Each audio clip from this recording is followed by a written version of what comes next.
오늘은 삶은 은혜로 지속된다. 삶은 은혜로 지속된다. 이런 제목으로 말씀을 통해서 은혜를 나누도록 하겠습니다. 문이 닫히면 또 다른 문이 열리게 됩니다. 인생은 살아보면 신비롭다고들 합니다. 슬픔이 변해서 기쁨이 되는 것이 또 인생입니다. 인생의 신비는 고난의 신비이기도 합니다. 고난 때문에 안 될 것 같아도 더 잘 되는 것이 있습니다. 때로는 인간의 좁은 생각으로는 인생의 신비, 고난의 신비를 다 이해할 수가 없습니다. 그런 까닭에 우리는 거듭 하나님의 말씀으로 돌아가는 것이 필요합니다. 하나님은 우리의 생각보다 깊고 우리의 생각보다 높은 하나님의 생각을 배워야 된다는 겁니다. 이사야 55장 9절에서 하늘이 땅보다 높음같이 내 길은 너의 길보다 높으며 내 생각은 너의 생각보다 높으니라, 이렇게 말씀하셨습니다. 그래서 삶을 살면서 하나님의 생각을 소유하고 살 때 하나님의 안목으로 인생을 보게 될 수 있습니다. 하나님의 전체 시각으로 인생을 바라보면 낙심도 아니고 우리가 삶을 긍정하면서 삶을 소망 가운데 살아갈 수 있다는 것입니다. 룻기를 통해서 배우는 가장 중요한 메시지, 하나의 문이 닫히면 또 다른 문이 열리더라.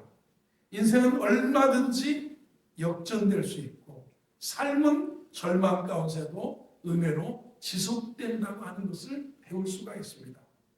그래서 러스킨이라고 하는 분은 하나의 문이 닫히면 또 하나의 문이 열린다고 했습니다.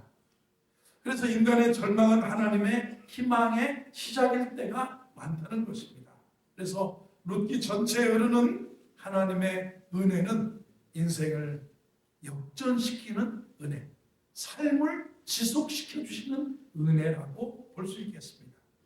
룻기를 읽을 때 가슴이 뛰는 것은 어떻게 보면 삶이 지속되면서 삶의 역전이 일어나는 그 모습을 보기 때문에 룻기를 읽으면서 가슴이 뛰고 가슴이 뭉클해진다는 것입니다. 여러분, 우리 젊은이들 야구 좋아합니다. 우리 주일학교 꼬마, 우리 최준우라는 꼬마 학생이 야구 LG 팬이에요. LG 오늘 승리 투수가 누구야? 그럼 승리 투수 누구고, 그 다음에 몇 점 뭐고, 누구 투수는 뭐 몇 할 때 그러면 다 읊어요. 그리고 1등하고 2등의 차이는 뭐 승률이 어떻게 되고, 세상에 야구를 해설위원만큼이나 줄줄줄 외우고 빼고 있다는 것을 봤습니다. 그래서 스포츠 경기의 묘미가 뭡니까? 역전승입니다. 뛰고 막 가슴이 뛰고. 저는 신학생이라, 저는 목회자이기 때문에 야구장을 인생에 한 서너 번 간 것 같습니다.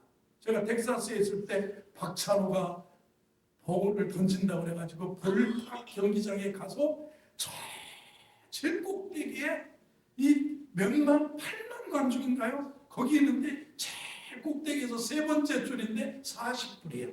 5만 원 내고 거기서 보는데 보이지도 않아, 저쪽에. 그래서 제일 밑에 내려가서 박찬호 얼굴을 멀지도 않지만 제일 앞줄에 그냥 서서 이렇게 보다가 다시 자리로 돌아온 적이 있는데, 제가 야구장에서 처음 느낄 때 막 환희가 이 물타기 할 때, 파도 타기 할 때 막 확 하는데 너무 재밌었어요. 경기는 졌어도 너무너무 재밌는 그런 날을 보았습니다. 성경은 역전승의 이야기로 가득합니다. 요셉의 생애를 보세요. 요셉의 삶이 역전됩니다. 요셉은 부모를 떠나서 형들이 채석옷을 찢어버리고 저 이집트로 내려가는 상인들에게 팔려서 13년을 고생하다가 30세에 요셉은 애굽의 총리가 되는데 13년의 요셉의 삶이라는 건 비참한 삶이었습니다. 마지막 2년은 애굽의 보디발 집에 있는 감옥에 내려가서 감옥살이를 하게 됩니다.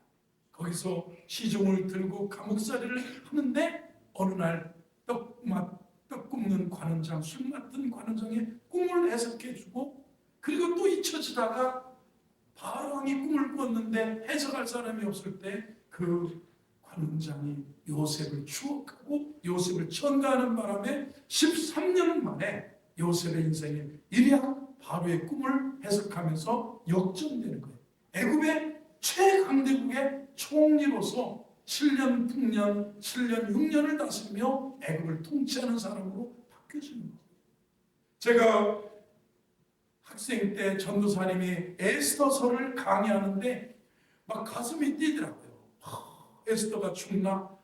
모르드게가 다 죽나 보다. 그러고 있을 때 하나님께서 간섭하시니까 하만의 음모를 파헤치시고 모르드게를 장대에 바르려고 장대를 이렇게 세워놨는데 그 장대에는 모르드게가 매달리는 게 아니라 음모꾼 총리 하만이 달리고 에스더와 민족이 구원되는 그런 역사를 보면서 역전승의 그런 모습을 보게 되었습니다.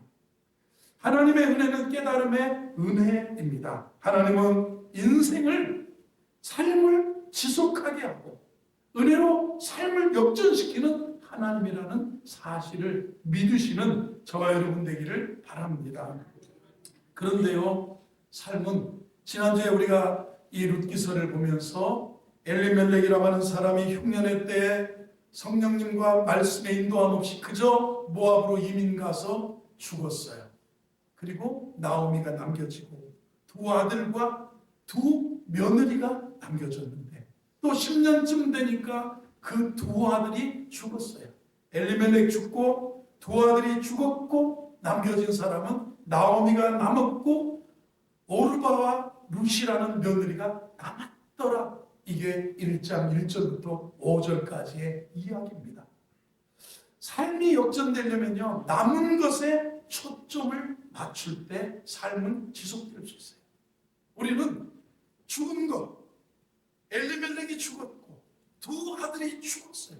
제가 지난해 에세이를 한 권 읽었는데 소설가 박완서 씨가 이제 이 마지막에 인생 마지막에 이 마지막 그 수필집을 남겼는데 한 말씀만 하소서였습니다. 1988년을 추억하시는 거예요. 남편이 죽었대요. 예. 자기 나이 57세의 남편의 갑작스러운 죽음. 그런데 명문 의대생으로 막내 아들을 대학을 보냈는데 이 명문 의대생 아들이 갑작스러운 교통사고로 죽었어요.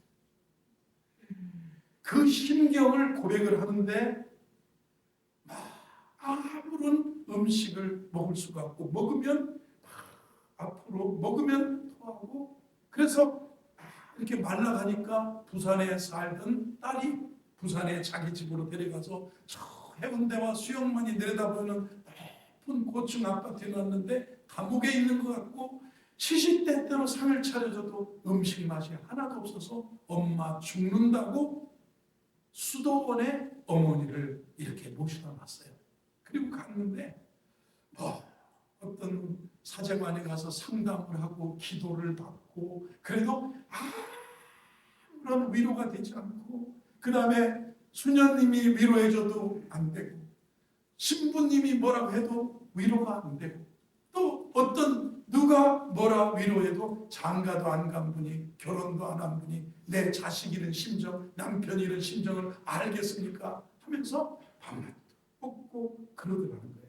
그런데 자기가 곧 죽을 것 같은 그때 그 기나긴 그분이 응접실에서 자기를 권면하고 삶은 지속돼야 되고 용기를 얻으세요 힘을 내세요 막 이러는데 한마디도 안 들어오고 그 책상 위에 있는 백자 항아리가 보이더래요. 그런데 그 백자 항아리에 뭐라고 해요? 밥이 되어라 써있더래요. 밥이 되어라 이게 써있는 거예요. 그래서 딸네 집에 이제 왔던 그 추억인데 그 딸이 그렇게 다시 이제 더 방으로 돌아오고 이러는데 가만히 보니까 주님 왜 남편이 죽어야 돼요? 왜 내 명문 의대생 아들, 잘난 아들, 내 자랑, 나의 기쁨, 나의 멸관이 죽어야 돼요? 한 말씀만 하시고, 내가 뭘 잘못했냐고 한 말씀만 해달라고, 한 말씀만 하소서 하면서 기도 아닌 기도하고 원망의 한탄을 했었는데, 밥이 되어라라는 그 말이 누워있는데 계속 묵상이 되더래요. 혹시 내가 너무 내 소리만 해서 주님이 말씀하셨는데 못 들은 건 아닌가? 분명히 그러셨을 거야. 분명히 나에게 내 삶이 은혜로 지속되어야 되고 내가 이렇게 말씀하셨을 텐데 그 말을 못 들었는데, 그날 밥이 되어라는 그 항아리를 보고 들어와서 누워있는데 밥 냄새가 그렇게 막 수도원에서 맡았던 밥 냄새, 딸네 집에서 맡는 밥 냄새가 그렇게 그립더래요. 그래서 밥을 갖다 줄 때 그걸 먹고 힘을 내서 이렇게 살아온 얘기를 쓴 걸 봤어요. 삶은 지속돼야 되는데 은혜로 지속되고요. 그 다음에 뭐냐면 이분이 그랬어요. 밥이 되라는 말이 뭘까?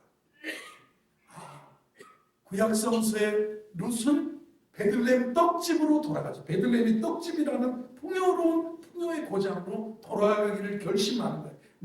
그러니까 잃어버린 것, 떠나간 것만 생각하면 삶은 지속될 수 없고 인생은 역전될 수 없고 삶은 승리할 수 없는데, 룻은 나오미는 일어나서 돌아오려고 하는 거예요. 떡집으로 돌아오려고 하는 겁니다. 그때 인생의 자기가 예수님이 우리의 떡이 되셨다는 말이 기억이 나더라는 거예요. 진실로 너에게 이르노니 믿는 자는 영생을 얻으시니 내가 곧 생명의 떡이니라. 너희 조상들은 광야에서 만나를 먹었어도 죽었거니와 이는 하늘에서 내려오는 떡이니 사람으로 하여금 먹고 죽지 아니하게 하는 것이니라. 나는 하늘에서 내려온 살아있는 떡이니 사람이 이 떡을 먹으면 영생하리라. 내가 줄 떡은 곧 세상의 생명을 위한 내 살이라 하시니라. 예수님은 생명의 떡이라는 거예요. 그래서 이분이 삶이 지속되어야 된다 하면서 그 이야기를 박완서 씨가 하는 것을 제가 한 말씀만 하소서 하면서 자기가 울부짖었을 때 남아있는 자기가 삶은 이걸 깨달아. 삶은 떠나간 것, 잃어버린 것, 이것을 붙들고 사는 게 아니라 남은 것을 봐야 된다. 나오미가 남았고 두 며느리가 남았다는 거예요. 아들을 다 떠나갔어도. 그래서 남아있는 그 모습입니다. 남은 것에 초점을 맞출 때 인생은 달라진다는 얘기입니다. 엘리멜렉이 죽고 두 아들이 남았습니다. 두 아들이 죽고 난 다음에 두 며느리가 남았습니다. 오르바와 룻이 남았습니다. 하나님은 계속해서 남은 것을 통해서 역사하신다는 겁니다. 오르바와 룻을 통해서요. 하나님은 언제나 잃어버린 것 아니라 우리가 가진 작은 것을 통해서 역사하십니다. 모세를 부르셨습니다. 예전에 모세가 애굽의 바로 공주의 아들로서 궁정에서 40년 살 때는 대단했습니다. 이 애굽의 왕이 될 왕자보다 더 뛰어난 그런 무술, 뛰어난 외모, 뛰어난 용맹 이랬습니다. 그런데 그 모세가 호렙산으로 도피해서 미디안 광야에서 40년 양을 치다가 80살에 부름받았을 때입니다. 애굽으로 가서 내 백성들을 구해내라 할 때 보낼 만한 자를 보내십시오. 나는 아닙니다. 내가 뭘 가지고 가겠습니까? 나는 말도 못합니다. 그러니까 내 손에 가진 게 뭐냐? 이거 양치는 지팡이입니다. 지팡이를 땅에 던져봐라. 던지니까 뱀이 되고 그 꼬리를 잡아봐라. 다시 지팡이. 이걸 가지고 가서 내 백성 이스라엘을 돌아오게 해라. 살려내라는 거예요. 남은 거 지팡이밖에 남지 않았는데 그걸 가지고 일어나고 말씀하시는 겁니다. 사르밧 과부의 이야기를 우리가 열왕기상 17장에 보면 그 이스라엘 땅에 흉년이 들었을 때 이 과부들이 마지막으로 아들하고 둘이 과부가 나뭇가지를 주워다가 통에 한 주먹 가루와 한 병 기름에 조그만 기름이 남았는데 이걸 가지고 마지막 떡을 부쳐 먹고 죽으려고 했는데 엘리야를 만나고 내게 먹을 것 좀 갖다 달라니까 여호와의 사심을 가리켜 맹세하노니 떡이 없고 다만 가루 한 움큼과 병에 기름 조금밖에 남지 않았습니다.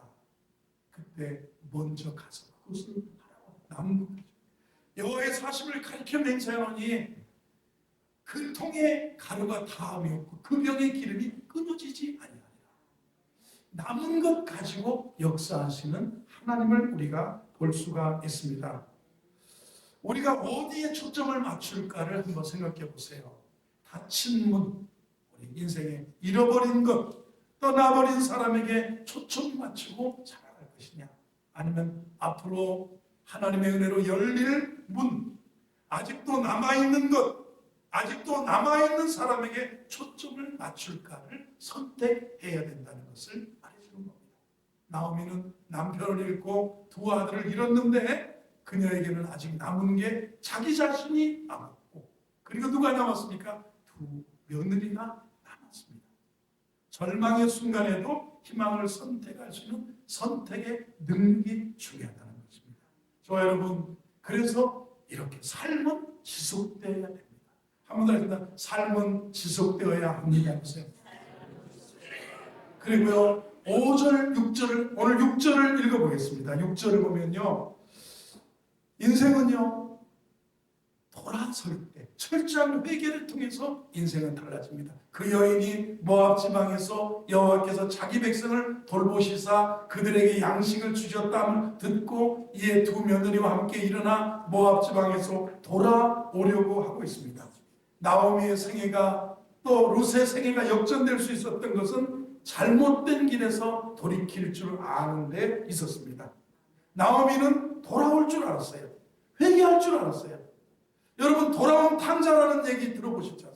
성경에 돌아온 탕자, 강남의 압구정의 오렌지족 아이들이 그 중에 유명한 목사님들 된 그런 자녀들이 있습니다. 70년대, 80년대를 10대로 살고 지금 50대, 60대 중견 대한민국의 큰 목회자들이 됐는데 그들이 젊었을 때 나는 돌탕이야, 돌탕. 우리 아버지가 누군데 나는 돌탕이야, 돌아온 탕자야. 그러나 오렌지족 아이래도 돌아온 사람은 민족의 역사에 획을 긋는 영적 지도자가 김병삼 목사님, 곽여샘 목사님, 또 누구 정말 내로라는 목사님들의 자녀들이 10대 때는 잠시 방황을 했어도 돌아올 때 우리 인생이 달라지는 거예요.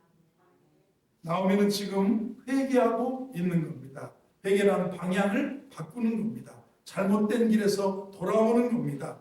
회개란 죄악을 깨닫는 거고 그 죄를 고백할 뿐만 아니라 잘못된 길에서 돌아오는 거예요. 잘못된 길에서 온전히 떠나는 게 회개입니다.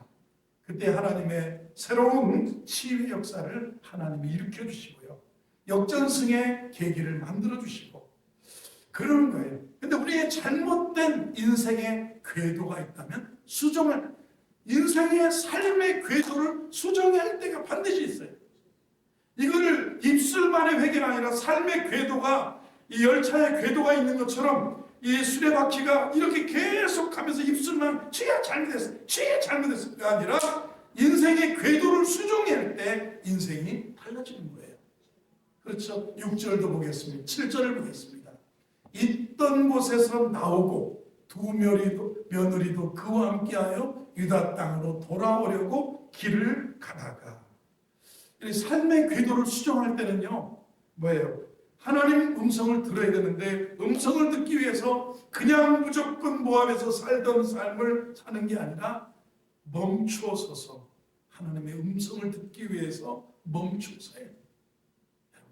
하나님 없이 살던 삶은 이렇게 주일이면 멈춰서서, 안식이 뭐냐면 그친다는 뜻이에요. 내가 창조자의 창조를 막 엿새 동안 힘써 일어나고 일곱째 날은 여호와의 안식일인 즉 하나님은 그날을 뭐라고 하십니까? 안식을 명령.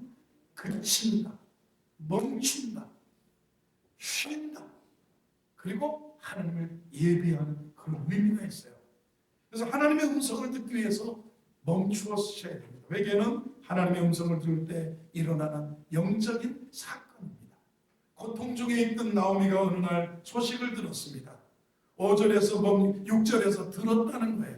고통 중에 있던 나오미가 그 여인이 모압 지방에서 여호와께서 자기 백성을 돌보시사 그들에게 양식을 주셨다함을 들었어요.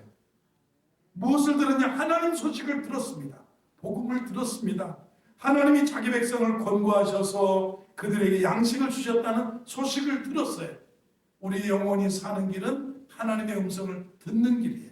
그래서 말씀을 듣고 교훈받고 책망받고 바르게 되고 의로 교육되고 하나님의 사람으로 온전하게 되고 모든 선한 일을 행하기에 능한 사람이 될 수 있는 것은 말씀. 오직 성공적인 삶의 길잡이는 오직 하나님 말씀, 성경이라는 거예요.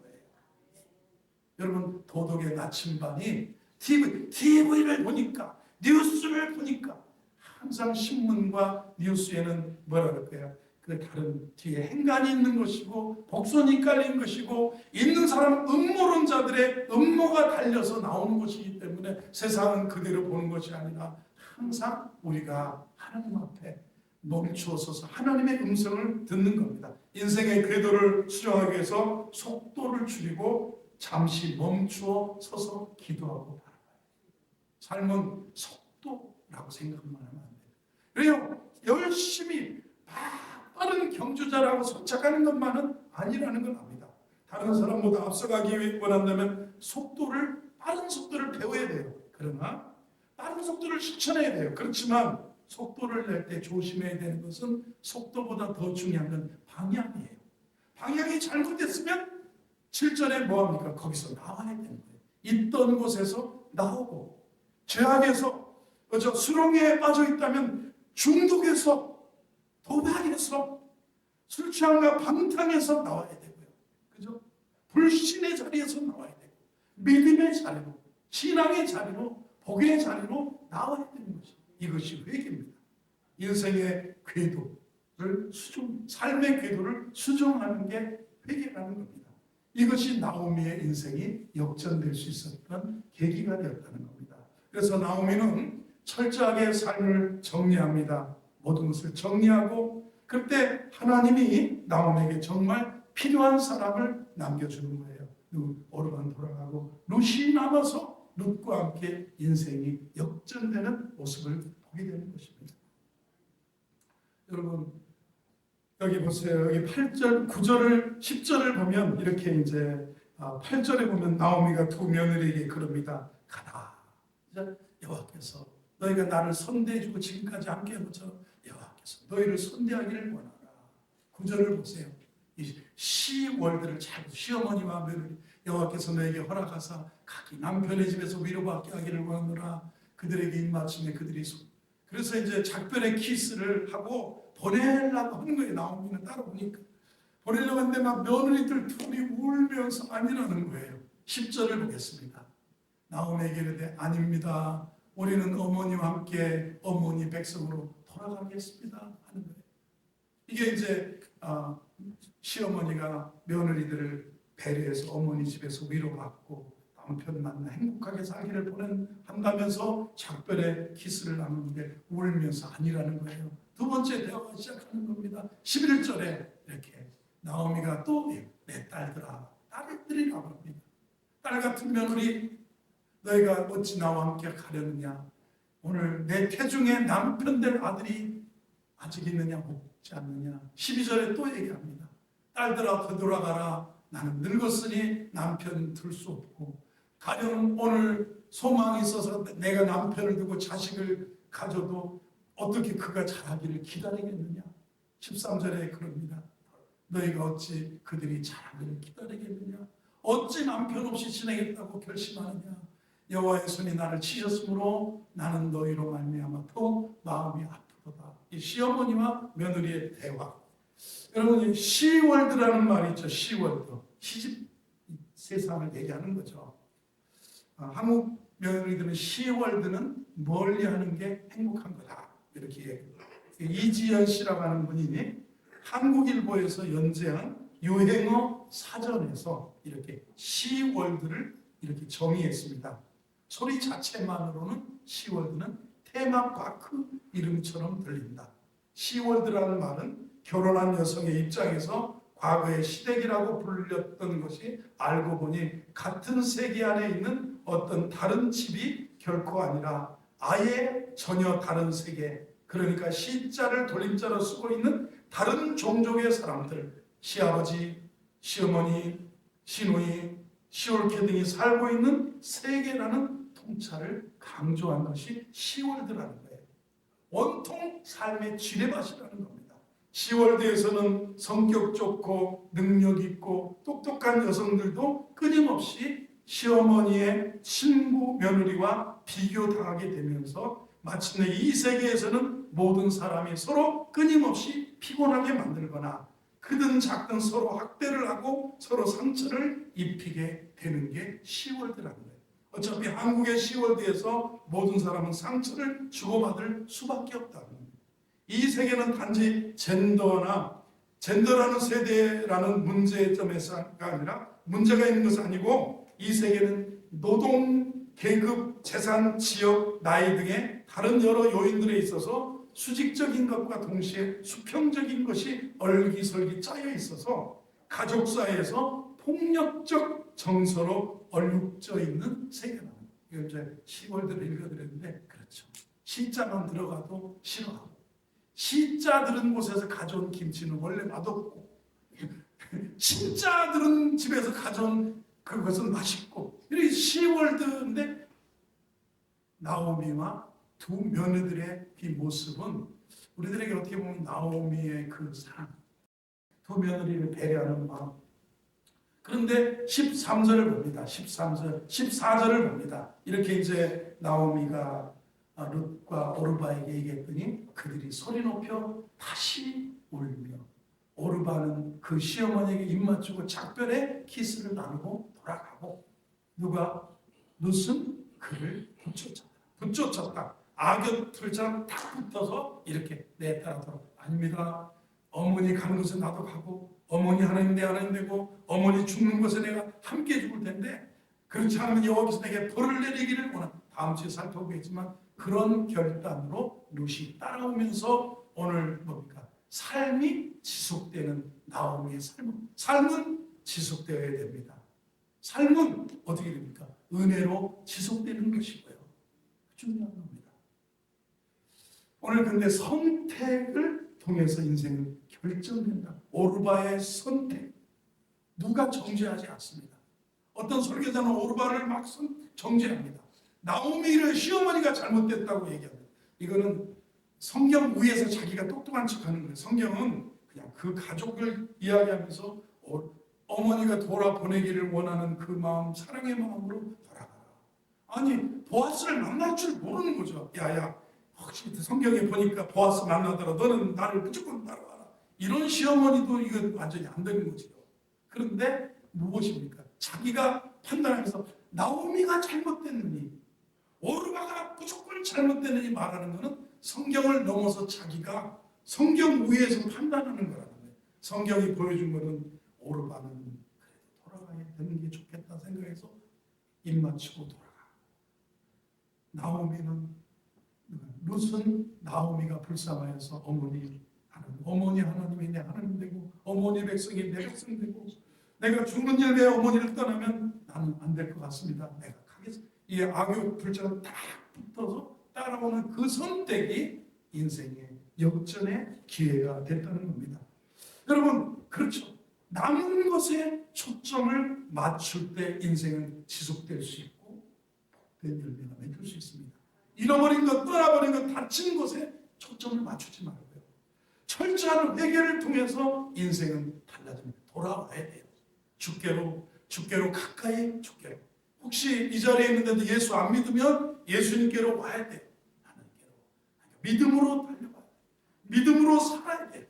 믿음으로 사는 자가 하늘의 위로를 받고 복을 받고 영생을 얻고 하나님의 간섭과 보호와 축복을 받습니다. 그리고요 삶은 선택입니다. 순간의 선택을 통해서 인생은 이렇게 선택을 할 때요 좁은 길을 선택할 수 있는 것도 믿음이에요. 사랑의 길을 선택하는 것도 믿음이에요. 믿음의 길을 선택하는 것도 은혜인 거예요. 좁은 길, 선택할래. 사람들은 넓은 길을 선택하니까 오늘 오르바의 선택은 나쁘게 정죄를 받을 수는 없지만 넓은 길 선택했습니다. 그러나 룻은 좁은 길, 시어머니를 동행하겠다는 사랑의 길, 그리고 어머니 하나님이 되겠다는 믿음의 길을 선택했던 결과가 인생이 룻기의 결과로 역전되는 모습입니다. 우리 성도들의 한 해가 정말 하나님의 은총으로 이렇게 밝아지기를 주의 이름으로 축원합니다.